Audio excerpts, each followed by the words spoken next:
Hello everyone, all across this week I'm going to be dropping videos looking at the latest Batman the Animated Series wave of figures from McFarlane Toys. And today I'm going to pick up from where I left off yesterday and I'm going to be looking at the Two-Face figure. And if we start off by taking a look at the packaging, well, we can see this is pretty standard stuff in terms of what we've come to expect so far from this series. It is slightly oversized, although we can see that this figure does come with a number of bits and pieces, some of which relate to the Build-A-Figure and some are, of course, Two-Face's own accessories. Of course, he's on a powder blue background there, so the figure really does pop in that distinctive black and white that he has there. And of course, we have that fantastic border and that image there taken directly from Batman the Animated Series, which I have to say looks tremendous. And I think this makes a really nice display piece in its own right. As we saw in yesterday's video, the side panels of these packages work really nicely because, of course, each one is distinctive, it is unique, it has an image of the character, and you can stack these up next to each other, so you have a pretty distinctive collection that looks really quite colourful and is a little bit more interesting when it rests on the shelf. And when we flip it to look at the reverse, we have this image here of the Build-A-Figure, or at least the character,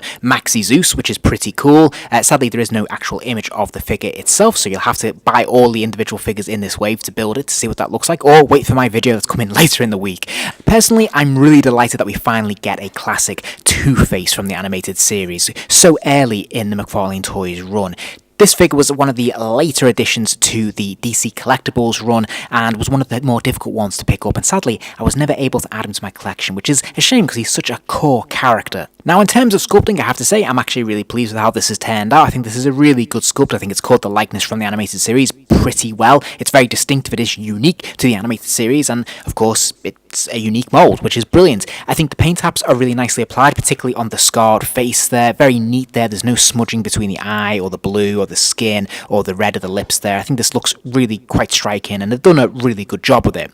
Now, what you will notice with this figure, however, is that a slight difference from the DC Collectibles, of course, is that they've added cell shading. I don't know whether that works particularly well with Two-Face. I think this approach can be a bit hit and miss, but if we look at the costuming here, we can see he's got these sort of grey shades to his arm, to his lapel, and of course going down his leg, and I'm not sure whether that works particularly well. I do really like cell shading, as you will probably be familiar if you've watched any of my other videos. I do root for this, but I think it can be hit and miss, and here I think is an example where it just kind of distracts too much, and I think it would have worked just better if it just been plain white, in all honesty. I think the grey is a bit distracting. Another criticism I do have of this figure is his very small feet. Now, I know that this is true to the animated series, the animated style they adopted, and that works great in an animated series, doesn't work so great for toys, and he's definitely a victim of that style here because he doesn't have a very big surface area and he has a tendency to wobble and fall over. In fact, it's going to be very difficult to pose without the addition of a stand. Speaking of posing, his articulation is quite disappointing. He does have a ball joint at the top of the neck, so his head can spin all the way around,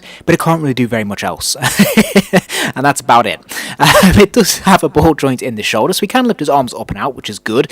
There is a pin swivel at the elbow, so that lower forearm will spin all the way around, and it will hinge to about 90 degrees, which is okay. And then there is a pin swivel again at the wrist, so that wrist, of course, will rotate all the way around, and it will hinge forward and backwards, although mine's a little bit stiff, so you might want to be a bit careful with this when you first do it. Now, he does seem to have a swivel at the waist, but I really struggled to get much out of this, and I didn't want to snap anything, so yeah, again, feels fairly limited. Speaking of limitations, likewise, there is a leg joint in the top of the hip there, so he can kick his leg out to the side and kick forwards and backwards slightly, but of course it is hindered by the top of the blazer there.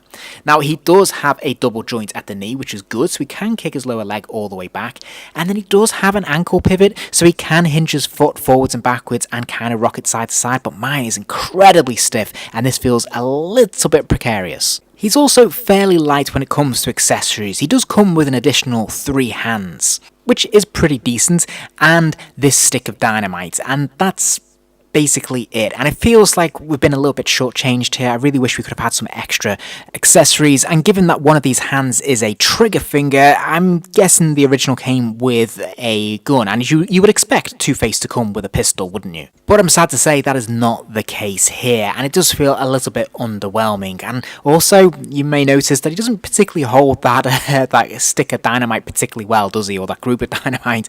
It just kind of rests on his palm. It's not a tight grip.